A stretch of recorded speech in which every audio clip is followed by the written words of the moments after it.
नमस्कार दर्शकों, धर्म कर्म और उपाय की इस यात्रा में सहचर बनने के लिए आइए हमारे चैनल को सब्सक्राइब करिए। वस्तुतः आपने पहले से सब्सक्राइब कर लिया होगा। यदि नहीं किया है तो आज और अभी अवश्य करें ताकि हर दिन आपको नई जानकारियां मिल सके। आज हम बात करेंगे उपवास की। व्रत व उपवास, जिसका नाम सुनते ही स्वतः ही आभास होने लगता है कि हम अन्न को त्याग दें। वस्तुतः व्रत का मात्र यह मतलब नहीं है कि हम अन्न को त्याग दें, बल्कि व्रत हमें अल्पाहारी बनाने के साथ ही स्वस्थ चित्त भी प्रदान करता है। वर्तमान में देखें तो लोग व्रत रहते हैं, सामान्य दिनों की तुलना में व्रत के सामान को वह अधिक खाते हैं। वह धार्मिक प्रक्रिया का एक हिस्सा अवश्य हो सकता है। संभव है इष्ट की कृपा भी प्राप्त होगी, लेकिन व्रत का मूल उद्देश्य न सिर्फ भगवत कृपा प्राप्त करना है, बल्कि शारीरिक, मानसिक और भौतिक समृद्धि के साथ ही उत्तम स्वास्थ्य को प्राप्त करना है। हमारे ऋषियों महर्षियों ने व्रत का प्रावधान संभवतः उत्तम स्वास्थ्य और निरोगी काया एवं भगवत कृपा के लिए किया था। व्रत या उपवास के मूल पहलुओं को देखें तो व्रत से मन को शांति मिलती है, उत्तम स्वास्थ्य की प्राप्ति होती है और आराध्य की कृपा के साथ ही इहलोक के समस्त कष्टों से मुक्ति मिलने के साथ ही परलोक के मार्ग भी प्रशस्त होते हैं।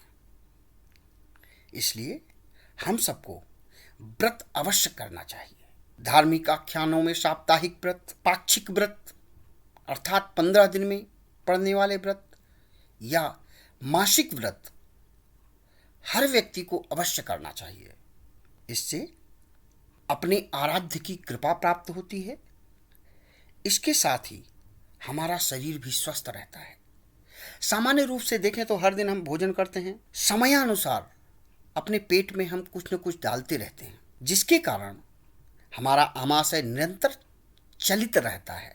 लेकिन यदि हम एक दिन व्रत रहते हैं तो पेट को भी शांति मिलती है और शरीर के अंदर जो भी विजातीय तत्व हैं वह भोजन न मिलने की स्थिति में स्वतः ही आमाशय के द्वारा बाहर निकल जाते हैं। वैसे भी आयुर्वेद में ऋतभुक, हितभुक और मितभुक की बात कही गई है, अर्थात ऋतु के अनुसार सुपाच्य और शरीर को लगने वाले भोजन की व्यवस्था की गई है।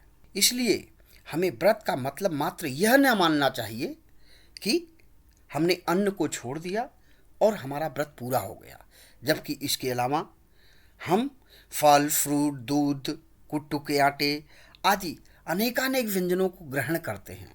यह व्रत नहीं है। उत्तम व्रत के लिए आप एक खाद्य का संकल्प लें। संभव हो तो एक समय एक खाद्य का संकल्प लें, अथवा दोनों समय अगर लेना चाहते हैं तो लें, लेकिन एक खाद्य लें और जितनी आपकी आवश्यकता है उसका चौथा हिस्सा ही ग्रहण करें। प्रातः और सायं दोनों समय आराध्य की आराधना करें, मंत्र जाप करें, ध्यान करें, जिससे परम पिता की कृपा प्राप्त होगी। वैसे भी कहा जाता है कि यदि पेट भरा हुआ रहता है तो आलस्य का जन्म होता है। आलस्य व निद्रा की स्थिति में ध्यान और आराधन संभव नहीं है। इसलिए ध्यान आराधन करें। इससे हमारा शरीर स्वस्थ होगा, हमारी आयु की वृद्धि होगी, मन शांत होगा और जीवन में उत्सव व प्रकाश की अभिवृद्धि होगी। यदि हम भगवत कृपा प्राप्त करने के लिए उपवास रख रहे हैं, उस स्थिति में भी हमको अल्पाहार लेना चाहिए। यदि हम उत्तम स्वास्थ्य की कामना कर रहे हैं तब भी हमको अल्पाहार लेना चाहिए। यदि मन की शांति के लिए कर रहे हैं, उस स्थिति में भी हमको अल्पाहार और संकल्पबद्ध होकर के एक आहार को ग्रहण करना चाहिए। तभी सही मायने में उपवास फलदायी होता है। इसलिए आओ हम संकल्पबद्ध होकर अपनी मनोकामनाओं की पूर्ति, भगवत कृपा व उत्तम स्वास्थ्य के लिए अल्पाहारी बनकर आराध्य के चरणों में खुद को समर्पित करें।